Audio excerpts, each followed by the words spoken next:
The depression has started to wane a little bit, partly because CJ Stroud spoke the other day, and I felt better. I felt better watching CJ kind of have some perspective on things, talk about next season. He had some good answers. I took my favorite answers. I had to cut a couple of them kind of short. I'm trying to keep this from becoming a marathon session, but it was good. Just he opened up reflecting after a question about reflecting on the ups and downs of the season and where the team is now. To be 2 years in, man, it's amazing, and I'm not going to get comfortable, with that result. I want more, so, and I'm not going to get comfortable with anything less. I want more, and but I'm grateful for it all because I know that these are type of moments in life that I'll learn from for the rest of my life. So the one thing about that game, and thanks to BetUS for sponsoring the video, the one thing about that game, or I guess the playoffs in general, is that it was just a little too late, but they clicked offensively in some ways. They didn't score enough points, obviously, and they still didn't do in the red zone what they needed to do. But the run game in both those playoff games, they had sustained drives that were based on runs from Joe Mixon steadily churning out yardage. I felt good about that. It would have been awesome if they'd been able to figure that out sometime midway through the season so you could build on it. But a day late and a dollar short. But that is something I think they can take into the offseason. CJ's going to get into a little bit more of the struggles here as we go on. But I think that I don't want to talk about moral victories or anything. At the very least, it was a more competitive divisional playoff game. The Texans looked like they belonged. You can very easily envision, okay, wow, if they hadn't screwed up games versus the Jets and what have you, and the Titans, if they can figure out a way to get more home playoff games, yeah, that's going to matter in the long run because that was a team that belonged on the field. Whereas the Ravens game last year, they did not look like they were ready for prime time or the playoffs. So that's how it's starting to spin around in my head towards the positive. Damn it. If there have been any updates in the last 3 hours about coaching changes or anything, let me know in the comments. I've been 0 dark 30. Next question was something about getting comfortable. Oh, wait, no, how close the team is to getting to the next level and how they can do that.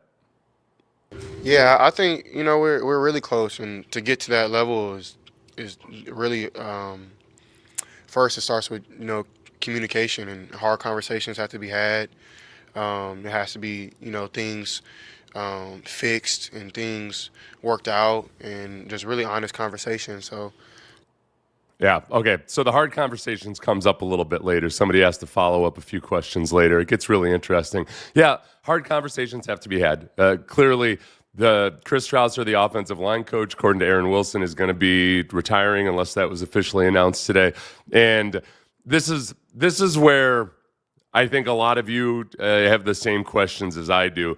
All right, how much of the issue on the offensive line was or could have been specifically because of the offensive line coach? Chris Strausser has been a coach in the NFL for a long time. He's coached good offensive lines before. So I'm hesitant to pin it all on the offensive line coach and that somehow he lost the ability to coach offensive line these last couple of years. I think that sometimes the thing that's impossible to tell from the outside looking in is what's the dynamic between the offensive coordinator and the O-line coach, because there are epic battles. Like, I've seen them. It's fun as a defensive player to watch offensive line coaches get pissed off at offensive coordinators and vice versa, because one guy thinks you should be able to do this, and the other guy, usually the offensive line coach, is saying like, we can't do that. It doesn't make sense. It's too hard. It's too complicated. Whatever it is, I have zero clue. I haven't heard anything about discord between Strausser and Slowick or anything else like that. But you just wonder.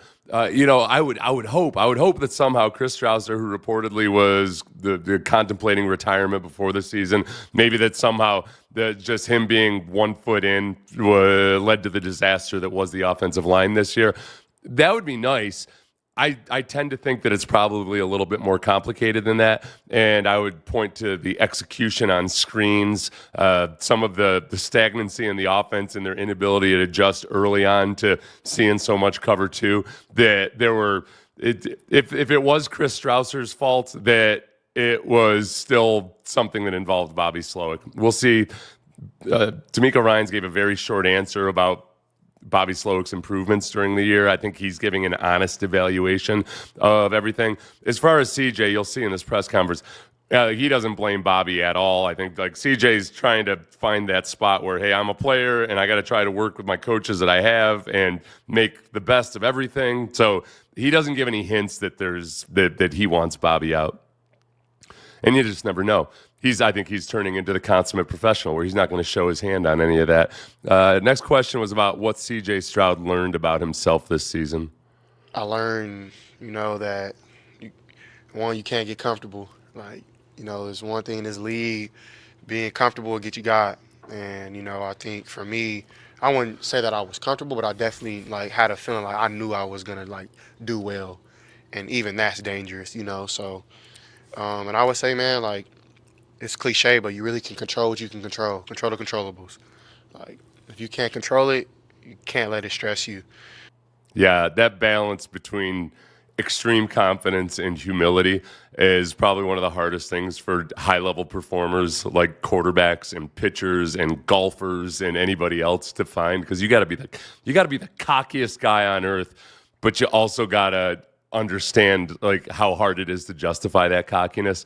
And CJ, looking back on the offseason and the podcast and everything, I don't want to read too much into that because part of it is I've got too much of a generation gap. And the world of podcasts and social media and everything else, it's just going to be way different for young men today than it was for athletes in any previous generation. But I think CJ, there's nothing you can do to prepare for it. It's like when somebody tells you how hard something is, you never really fully understand it or believe it until you go through it. And he went through it this season, and he saw just exactly how hard it is to stack more success on top of a promising rookie season when you've got so many other things working against you. He's not pointing fingers, but I'll point fingers for him. The pass protection was atrocious. And there's two things about the pass protection when we talk about hard conversations. I'll bring it up when he answers the follow-up about hard conversations. This question was on what the offseason will look like for him. Take a week off or something and then hit it hard and, get my body right. I don't think it's a secret anymore that I can run a little bit. So, I got to get my body right to make sure I can take some of those hits and be ready for next year. Yeah, and again, in trying to become a complete NFL pocket passer, I think CJ has the right attitude about it, but I think he probably was almost a little too stubbornly attached to no, I'm going to do it from the pocket the way Tom Brady and all these other guys I've watched over the years have done it. And I think there is something that clicked in him where hopefully I think he realized that in the modern NFL, nobody's judging anybody for running unless they run too much. And I don't think we're in danger of CJ Stroud running too much, but he's very, very effective at it. And I think really what he probably started to realize is, man, just those one or two scrambles a game really loosens things up in the passing game when you put doubt into the linebackers and the safeties' minds, and also just when the defensive coordinator on the other side has to start committing somebody to stay in the middle of the field. It opens things up on the perimeter. That part's a really encouraging development, and part of that is also just he's in his second year. It takes reps. It just takes reps of knowing when to bail on the concept, knowing when to run, knowing when to hang on and try to get to your third or fourth read versus throwing the ball away. It's reps. He speaks very highly of Jaden Daniels. I didn't include this in the clip, but he knows Jaden Daniels from going back to the Inland Empire. Jaden Daniels at LSU started using this simulator that LSU developed alongside these German scientists, Europeans of some sort. I believe they were German scientists who had this virtual reality program for soccer players, and they wanted to try to do it with American football. So they worked with LSU. So nobody else had done it. And it put Jaden Daniels' development on warp speed. So CJ being friends with Jaden, I'm curious about what kind of how CJ gets in on that action, because you can get it's just hard to get reps in football. You can't practice at full speed all that often. I'm very optimistic about some of the things CJ learned this year and how he's going to implement them in the offseason. If it takes a bunch of German scientists to do it, I'll let bygones be bygones. I'll forego my personal boycott of Mercedes and anything else. I'm just joking about that. What types of hard conversations need to be had? I cut in midway through this answer. You standing here now. Oh, wait. Yeah, it's not just today. I didn't cut in the middle of this answer. It's not just this week. It's over time, and most of them are individual, and some of them are as a collective. And for me, it's my job to be honest and my job to be transparent, and that's what I feel like I'll do, throughout this time, and with free agency and draft and everything. If my opinion is asked, I'm gonna give it, like it or not. So, yeah, and I think I would like that same type of honesty back to myself, because with that comes clarity, and it comes just clear communication and transparency. So, yeah, it'll be over time, but I definitely think today was the start of that, and we'll continue to have conversations, and and it's a healthy thing. It's not a bad thing. It's really healthy to have those type of conversations, and even if they turn into things where it's confrontation or whatever, that's necessary. We're all men in here mostly, and you figure it out, and and we all got love for one another. You spend years with guys, or you spend a whole year with somebody, you'll learn to like them and learn to have things to like about them. So, yeah. Yeah, and I think if we think about that specifically, first of all, I'm not going to read too much into him saying we're all men in here, mostly. But, let's read into it. Who's not the man on that squad? Let's one thing. CJ's not afraid to be blunt about things. I don't think D'Amico's afraid to be blunt. Sometimes blunt doesn't have to be synonymous with rude. Just extremely honest, extreme honesty, to where when you have a good enough relationship with people, you don't get sensitive about it. Or if you do get sensitive about it, you catch yourself. I think they have that dialed in pretty well. To bounce off of something I saw William Lewis say, Sloak didn't make second half adjustments most of the season, especially in the Lions game. Same thing in both Chiefs games. At some point with all the blitzes, you got to run screens and also put in safety valve for CJ. Right. Safety valve, yes. Hot routes, yes. I don't think there is many. I'm watching Jaden Daniels play, and they're like, man, corner blitzes, easy outlet. Like he had more options. I would remind you, though, if we're complaining about a lack of running screens in the Chiefs game, the problem specifically was that they could not run screens at all. They had one successful screen, and then they ran a bunch of screens that for like 2-yard losses. Some of them, at least one of them, might have been off of an RPO. I'm not convinced all their RPOs are actual RPOs, but it's just window dressing. But then the other part of it is it's a hallmark for me. The canary in the coal mine for a lot of offensive coordinators is how well do you run your screens? Because screens are way more complicated than they look in terms of pulling it off, because there are so many tells by formation and alignment and stances and everything else, and then the way the players execute them, that good defense get a bead on when you're going to run a screen, and they get to the ball immediately. And that's exactly what we saw with defenses versus the Texans screens. That speaks to me to an inattention to detail by the coaches. And it's either the offensive coordinator or multiple assistant coaches, but I hate watching sloppily executed screens. So Bobby did try to run screens. His issue, and this is a point I've made all season long, is it's not the play calling itself that's usually the problem. It's are you executing the plays you're calling? Because that's your job as an offensive coordinator too. And the Texans did not execute screens well at all this season. In terms of second half adjustments, I think sometimes we make it a little too. It's got to be more fluid than that. It's a feel for the game. It's setting things up that you come back to later.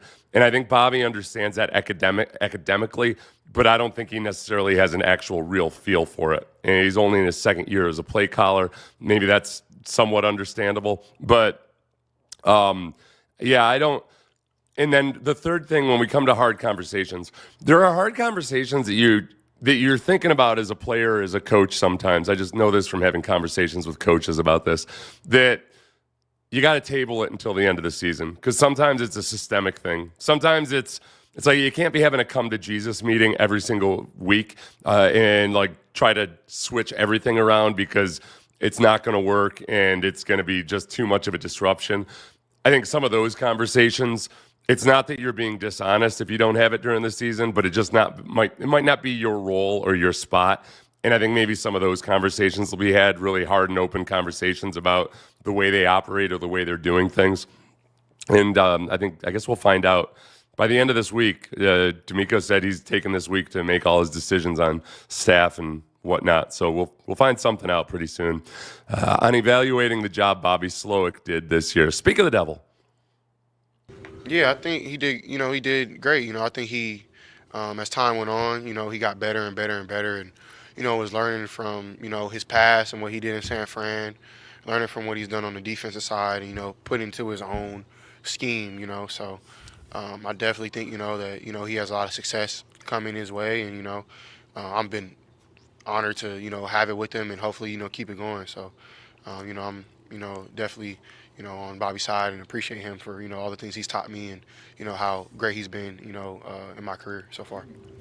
Yeah, I don't think CJ's ever gonna sell anybody out, and this is a complete guess on my side. Gets dangerous trying to speculate into people's feelings.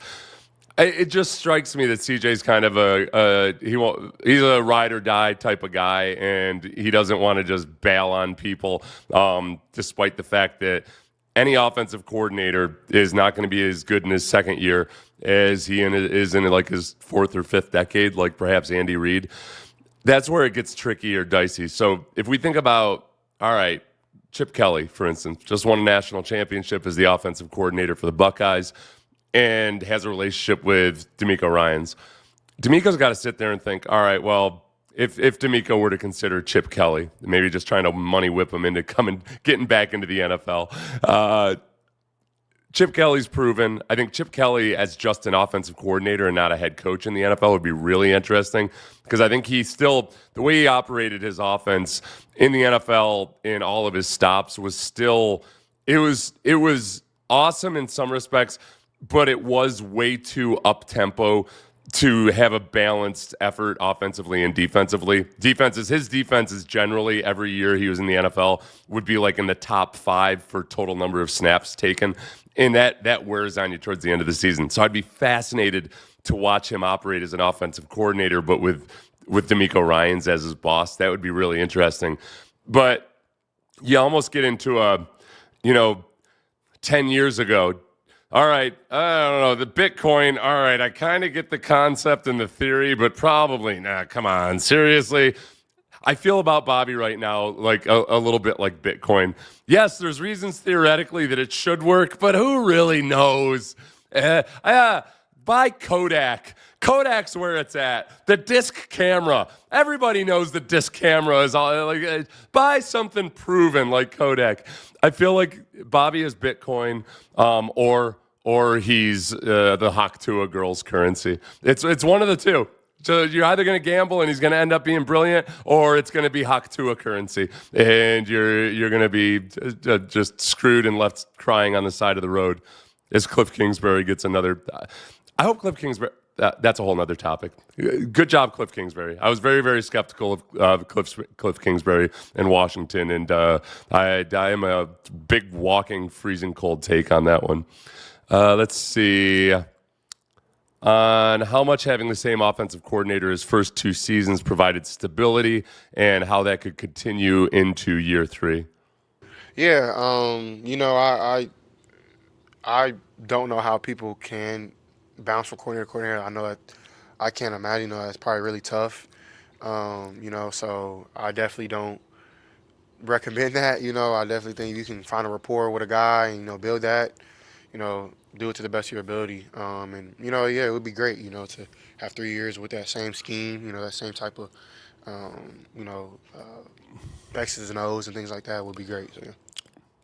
Yeah, and I get that too, and that this is true. Valid reasons for all of that. Hey, consistency within the scheme, et cetera, et cetera, et cetera.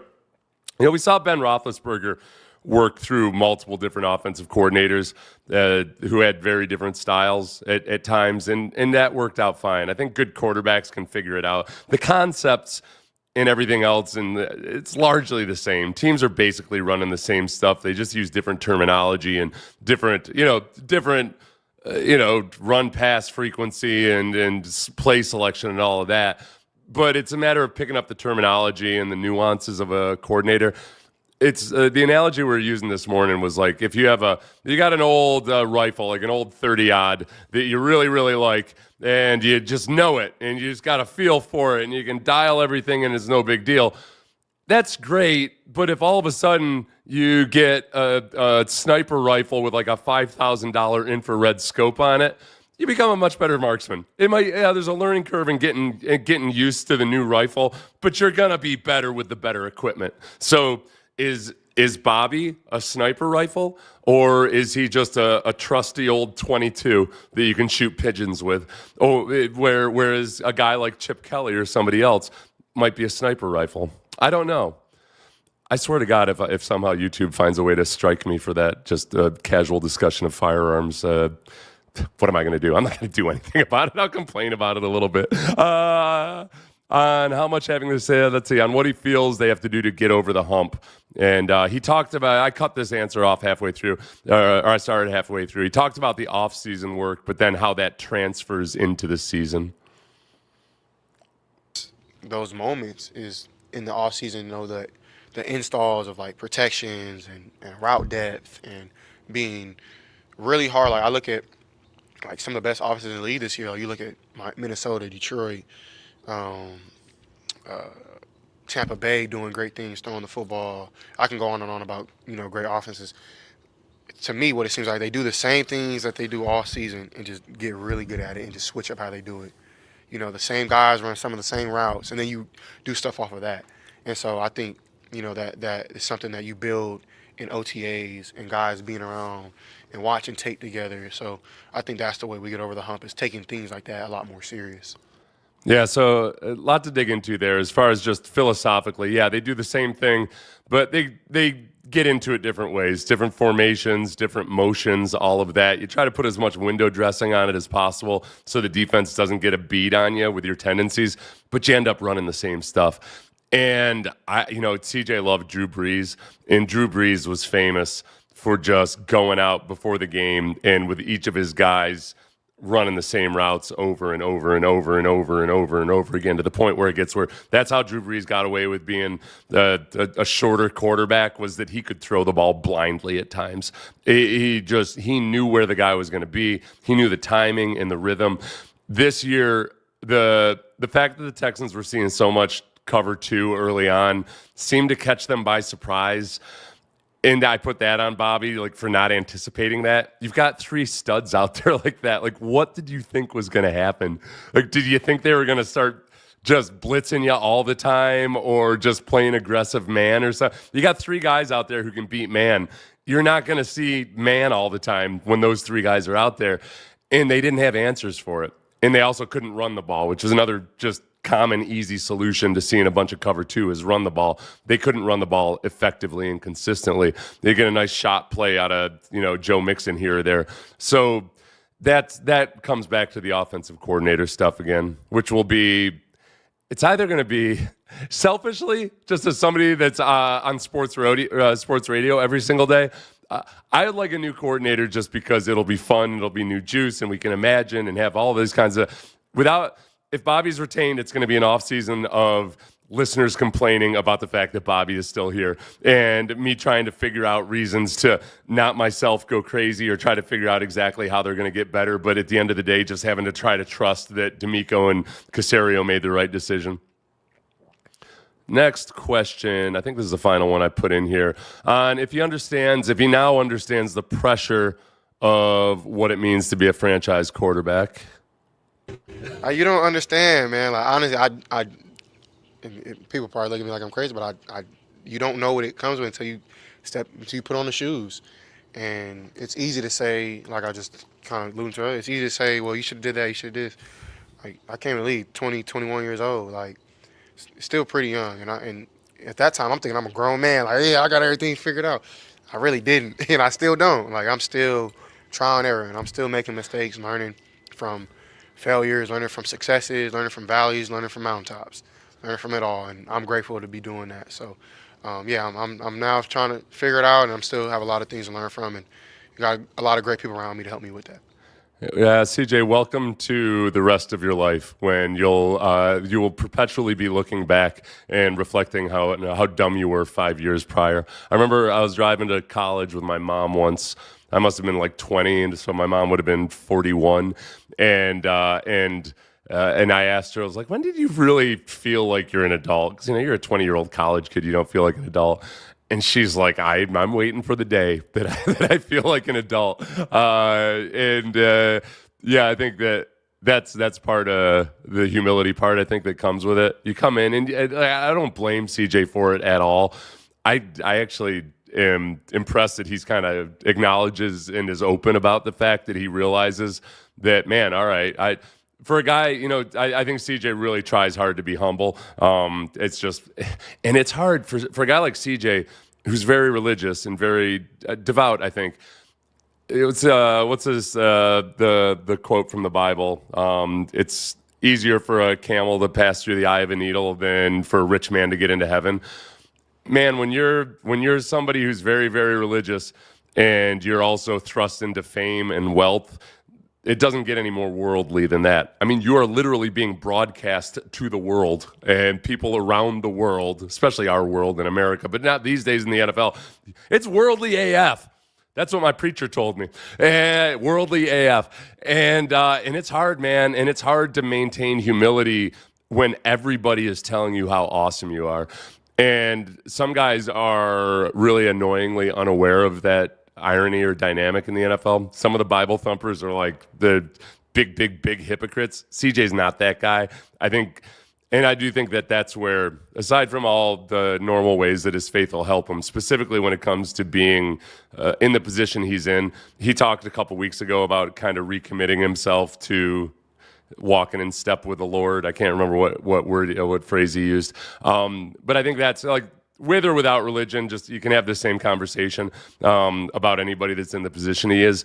It's you got to get beat upside the head every now and then and take your licking and respond to it. And I don't look at him as a guy that came in overly cocky or anything this season, but I think that it was a level that he's not comfortable with. Like he wants to improve and change on that and maintain a certain little level of just like functional humility where he now really gets it. Ultimately, I think this year will be a very good experience for CJ because he did progress in a lot of ways. I know it doesn't show up statistically, but he made advancements and he was still making incredible throws. I think he's going to be just fine. There's like zero part of me that worries about his long-term future. Yeah, it's focus, religion or not. Yeah. I think most of you guys that know me know I can speak pretty, I don't want to say both sides of the coin, but no matter where you are on the spectrum of faith, I try real hard to understand all of you, from the evangelicals on through the atheists. I try to see what your perspective is. Brandon, I'm not ignoring your question. I just meant to click on another one up here. Oh, this is the one that caught me. Carlos, bring in Kubiak to be an advisor. That would be an interesting one. And I wouldn't be opposed to it. I think that's something that, and I think he could be a great asset. Don't get me wrong. I'm not trying to poo-poo the idea or slide by it. The senior advisors and the coaches that you're bringing, remember Vic Fangio was working with the Eagles a couple years ago, and then the next year he went to be the Dolphins defensive coordinator. But he was working in a role where he was almost, I think he was an advisor for the offensive side of the ball. He was kind of like evaluating their game plans and they call it a red team. It goes back to Cold War days where you would have a plan and you'd have a red team who were supposed to be the Soviets basically plan against you and find the weaknesses in your plan. So when they red team it, they'll have guys like a Kubiak or somebody like that kind of look at and see where they they might think the weaknesses in your game plan are. So yeah, I think there's definitely room for Kubiak to be in that role, but then that guy can also be an advisor or a voice. I think Bill Lazor is on the staff, and I think Bill Lazor works pretty closely with CJ. Between him and oh gosh dang it. Why am I blanking on Aggie quarterbacks? Oh, what a jerk I am right now. Anyway, those two guys work with CJ, and it's like I don't know what Bill's specific role is as it relates to consulting with Bobby or game planning or anything. Bill's been around a long time, and somebody please bail me out here because now I feel awful on Jay. Anyway, God, I'm getting old. CJ, you want to know when you feel like an adult? It's when you can't remember people's names who you totally know and have relationships with and everything. So I feel good after this press conference. I think it's going to be a good offseason. I think the Bobby Slowick question is the huge question, and we're either going to get an answer on what his future is. Thank you, Gerard Johnson. My God, I apologize to Gerard. I'm going to have to write him a letter now, like an actual handwritten letter. I apologized to Zach Tawatari the other day because I could not pronounce his name properly. So that's what you have to look forward to, CJ. I'm going to call it a day at that. So please like, subscribe, and I'll get to D'Amico's press conference here at some point. And everybody have a great one. Start to build yourself back up.